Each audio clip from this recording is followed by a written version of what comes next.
que for boa para edificação, conforme a necessidade, e assim transmita graça aos que ouvem. A ideia aqui é cuidado com a sua língua. Pode ficar sossegado, não vou demorar. Cuidado com a sua língua. Mateus 12, 36 e 37 diz que nós seremos justificados ou condenados pelas nossas palavras, por aquilo que falamos, por aquilo que dizemos. A Bíblia diz que a boca fala aquilo que está cheio o coração. Tiago 3,2, o servo do Senhor diz que a língua é como o leme de um navio. O leme é uma das menores partes de um navio. Entretanto, guia o navio para a direita ou para a esquerda, para o naufrágio ou para o destino. Ele diz, a língua de vocês também é assim. E ele continua, a língua, quem domina a língua é homem perfeito. Também vai conseguir dominar o restante do seu corpo. Por isso é importante o domínio do que nós falamos. E ele diz aqui, olha, não saia da vossa boca nenhuma palavra torpe. Em português, a palavra torpe significa indecente, sujo, que fere o mau costume, e está correto.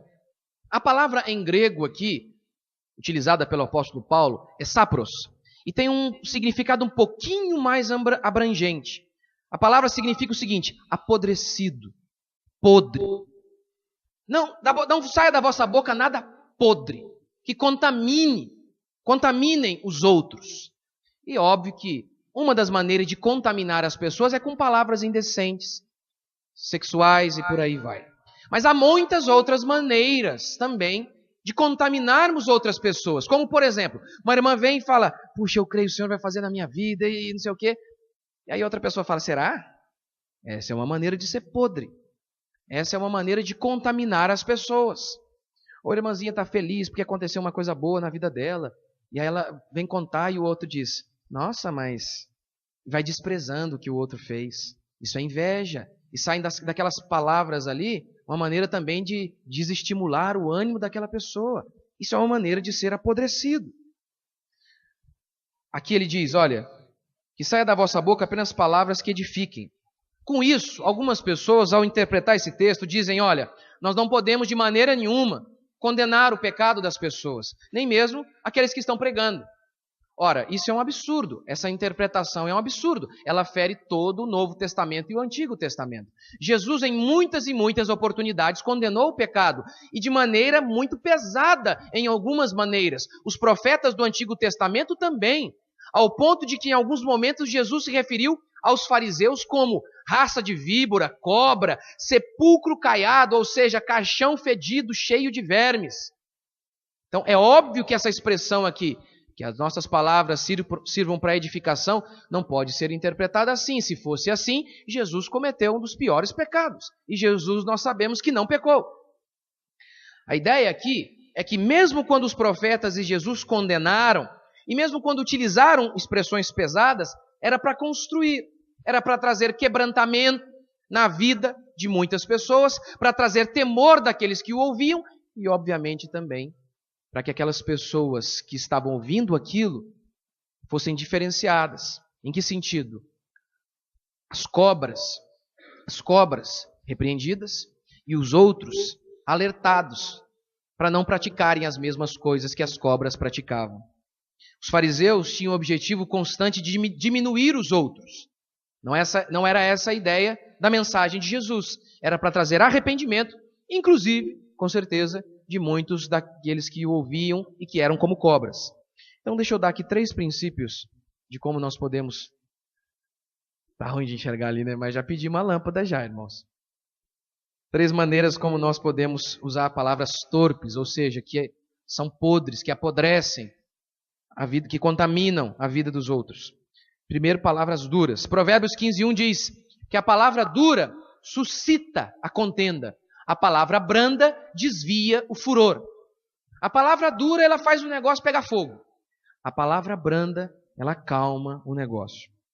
Você pode dizer a mesma coisa com palavras mais amenas. Por exemplo, você pode olhar para o seu marido e falar, mas você é um Shrek, você é um troglodita, mas você deixou de novo a meia aqui, e não sei o quê. Você pode falar isso? Você é muito estúpido, você é um não sei o quê. Ou você pode, quando você quer realmente conquistar alguém, você pode usar uma expressão, dando a mesma mensagem, uma expressão mais doce. Você pode olhar e falar, olha, você tem sido muito ríspido, você tem sido um pouco desleixado. Mas eu sei que nós somos feras e criativos para usar aquelas expressões que a gente sabe que ofende. Aquela que a gente sabe que deixa o cara caboquinho brabo. Mas a palavra de Deus diz, olha, isso é uma maneira de ser apodrecido, de contaminar outras pessoas. Na internet você percebe como que as pessoas são duras e basicamente motivadas pela inveja. Como que o desejo de diminuir o outro é constante. Constante. Basta um artista, um cara famoso, muito rico, muito bonito, bem-sucedido, dar uma gafe, meu amigo, que expressões duras que são usadas contra o cara. Por quê? Porque o ser humano é invejoso, porque o ser humano é egoísta. E a Bíblia não diz que a boca fala do que está cheio o coração? Então, muitas vezes que nós queremos usar expressões duras, seja com os outros ou com os nossos familiares, apenas é um reflexo de um coração adoecido, de um coração que precisa ser transformado. Segundo, uma maneira de apodrecer é falando demais. Provérbios 10:19 diz, na multidão, tá ali? No muito falar não falta transgressão, mas o que modera os lábios é prudente. No muito falar não falta transgressão. Outra passagem da Escritura diz que aquele que fica quieto se passa por sábio. É verdade. O que você acha disso? Estou pensando. Na era da internet e na era da democracia, nós achamos, na era do Facebook, nós achamos que temos que ter uma opinião formada sobre tudo. Nada contra. Quando nós pensamos um pouco, acontece um evento, nós pensamos, nós damos uma analisada no que está acontecendo e formalizamos uma opinião.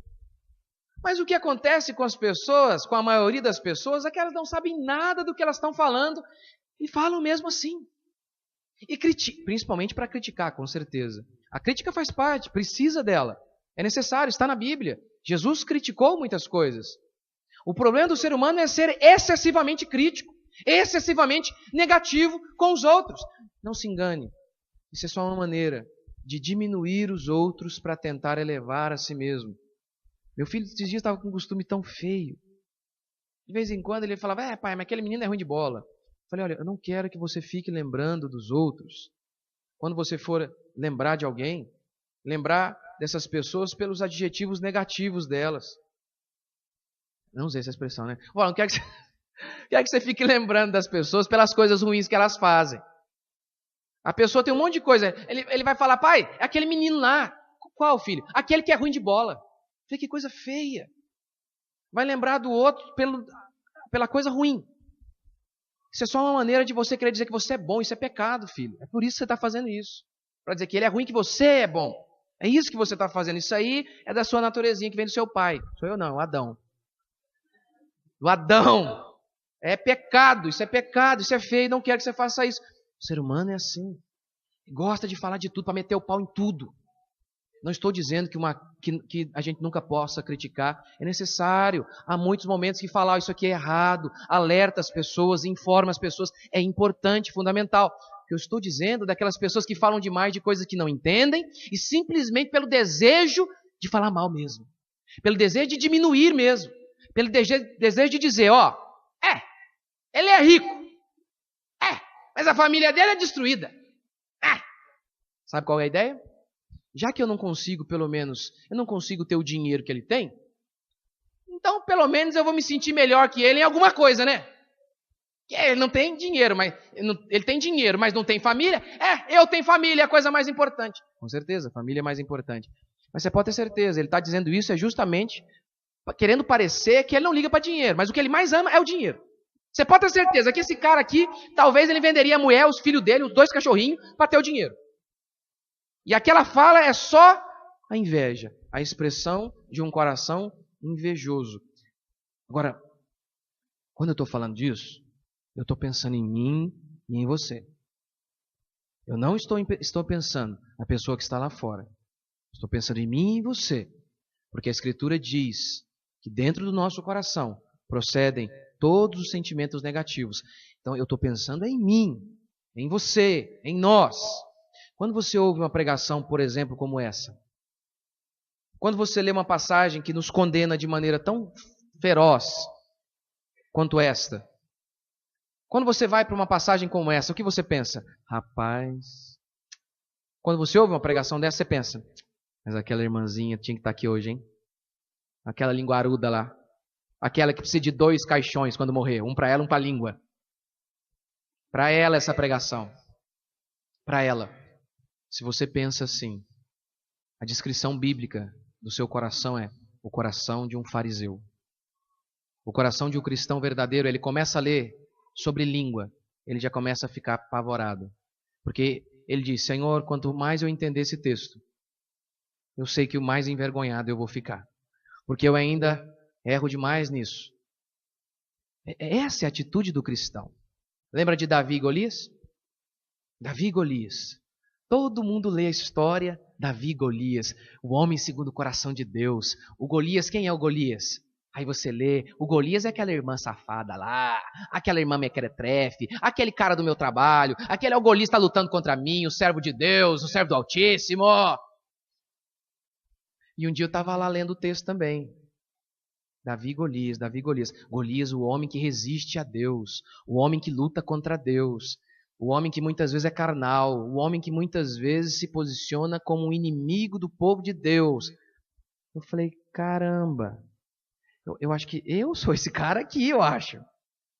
Eu acho que eu estou mais para Golias muitas vezes. Mais para Golias do que para Davi. Mais para Golias. Mais para o homem que muitas vezes atrapalha a obra de Deus do que ajuda. A palavra de Deus, ela deve ser lida muitas vezes assim, olha. Aquelas partes que falam do pecado, aplique a si mesmo. Aquela parte que fala sobre coisas boas, aplique aos outros. Terceiro e último princípio. Falar conforme a necessidade. É o que ele diz aqui. Não saia da vossa boca nenhuma palavra torpe, sim unicamente a que for boa para edificação, conforme a necessidade. Algumas versões trazem a seguinte expressão, conforme a circunstância. Está muito correto. Saber a hora de falar é tão importante quanto saber o que falar. Provérbios 15, 23 diz, o homem se alegra em dar resposta adequada, e a palavra a seu tempo, quão boa é. Eu vou dar só um exemplo de como que a verdade, dita numa hora errada, pode ser pecado. Isso é possível, pastor? Vou te dar só um exemplo. Só um exemplo. O quão importante é falarmos as coisas na hora certa. Isso vale para você, irmã, que quer ver o seu marido convertido. Falar na hora certa. Isso vale para você que quer pedir um aumento. Isso vale para muitas coisas. Saber a hora de falar é tão importante quanto o que falar. Um exemplo de como a verdade, em um momento inoportuno, pode ser até pecado.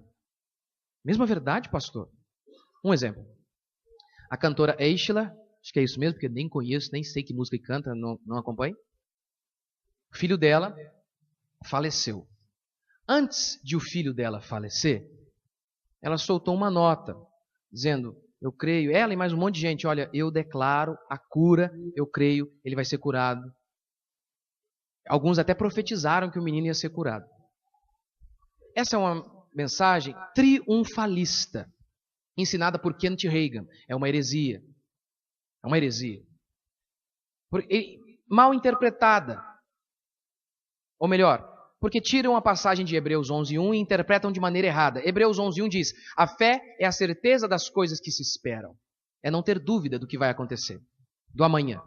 Então eles dizem, tá vendo? Então se você fala assim, não sei se meu filho vai ser curado, você está duvidando, não vai acontecer nada. É uma interpretação errônea de Hebreus 11:1. Não é isso que o texto quer dizer. Vou te dar um exemplo.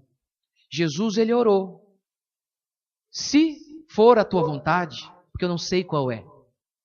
Eu não sei qual é a tua vontade. Eu tenho certeza de que tudo é possível ao Senhor. Eu tenho certeza de que algo pode acontecer. Mas eu não tenho certeza de qual é a tua vontade. Por isso faz a tua vontade na minha vida. Disse Jesus para Deus. Por exemplo, você pode orar por um emprego numa cidade diferente, mas você não sabe se Deus quer que você vá para lá. A sua dúvida, quando ele diz, tenha certeza de que Deus ouve você. A sua dúvida não é em relação ao poder de Deus. É isso que Hebreus 11 ensina. Você não pode ter dúvida do poder de Deus, de que Deus pode fazer. Mas você pode ter dúvida acerca do que Deus quer fazer. Eu não sei se Deus quer que eu vá para lá, mas eu sei, tenho certeza de que Ele pode todas as coisas. Da mesma maneira, eu não sei sobre a vida do meu filho, qual é a vontade de Deus. Eu não tenho certeza de qual é a vontade de Deus sobre o meu filho, mas eu tenho certeza de que Deus pode fazer o impossível. Essa é a doutrina bíblica. O resto é heresia. Inclusive, pessoas já morreram por causa disso. Um missionário, interpretando esse texto de maneira errada, chegou lá, pegou uma febre amarela no país na tribo onde ele foi, e ele falou, não, a fé é a certeza das coisas que se esperam. Então eu estou orando por ser curado, tenho certeza que Deus vai me curar. Resultado, morreu de febre amarela. Morreu. Foi o que aconteceu com o menino, ele faleceu. É uma verdade que a mãe e mais um monte de pessoas estavam equivocados teologicamente? Com certeza. O menino morreu. Sabe o que alguns cristãos, alguns que se chamam até de reformados, fizeram? Ficaram debatendo isso. Debatendo a ideia. Acusando a mãe, porque está errado, não sei o quê. É verdade que ela está errada? Mas também não é verdade que nós devemos chorar com os que choram? Era aquele momento para fazer teologia e tem uma outra teologia também. A teologia de que nós devemos chorar com os que choram e ajudar aqueles que estão angustiados, de estender a mão para aqueles que estão arrebentados, de não esmagar a cana que está quebrada, disse Jesus. Está vendo? É uma verdade, mas dita no momento de como total insensibilidade da parte dessas pessoas. Por isso, ele diz aqui, nós devemos falar as coisas de acordo com as circunstâncias. Isso é importante. Isaías 54 diz, o Senhor Deus me deu língua de eruditos, para que eu saiba dizer boa palavra ao cansado. Me deu língua de erudito, para que eu saiba dizer boa palavra ao cansado. E é isso que nós devemos orar. Vamos ficar de pé para a gente encerrar? A escola vai doutrinando você. Esses dias, mais uma também, por meio da Rede Globo, a Sandra Nemberg disse assim, olha, devia ser educação de graça para todo mundo. Devia ter educação de graça para todo mundo. É impossível isso acontecer. Vou explicar por quê. É possível que haja educação de graça para uma parcela da população. Isso é possível. Por quê? Porque você tira dinheiro de rico e dá para o pobre. Você tira dinheiro do produtivo e dá para o improdutivo. E uma parcela de pessoas consegue a educação de graça. Isso é possível? Isso é possível. Agora, se cada brasileiro vai ter educação de graça, então não vai ter dinheiro vindo de nenhum lugar, de nenhum brasileiro pagando imposto. Da onde vai vir esse dinheiro? O governo é Jesus? Essa é a proposta dela? Óbvio que ela não é besta. Talvez seja, não sei. Mas a ideia aqui é simples, é apenas para o seguinte. Quando você ouve isso, seu olhinho brilha, graça para todo mundo, de graça para todo mundo. Você nem pensa de onde vai vir o dinheiro, mas você ama isso. Só que cada vez que o governo diz, você tem direito a alguma coisa, o governo monta um ministério, coloca um burocrata lá e começa a arrancar imposto da gente. Essa que é a ideia. Cada vez que ele promete te dar um direito, na realidade, ele está te dando o direito de que você dê o seu dinheiro para ele te dar um serviço porco de volta. E na maioria das vezes, dá coisa nenhuma. E aí o poder do governo a cada dia aumenta. E lembra disso? Quanto mais rico o governo for, mais pobre eu e você seremos. Lembra lá do Egito? Quanto mais a Bíblia diz que o faraó enriquecia, mais as pessoas se tornavam escravas de faraó. Essa é a regra. E tem mais um monte de mentira. Mentira sobre desarmamento que a televisão... Eu não consigo simplesmente assistir jornalismo lá na Rede Globo e Globo News e grande mídia. Mentiras sobre desarmamento.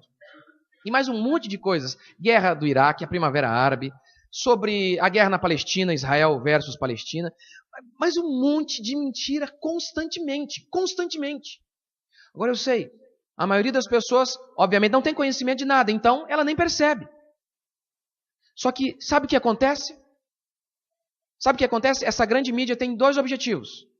A destruição do capitalismo e da fé cristã. É isso que a escola e essa grande mídia faz. Quando o molequinho chega com 18 anos, ele nem sabe direito o que significa capitalismo. Essa coisa maravilhosa que explica o sucesso do Ocidente.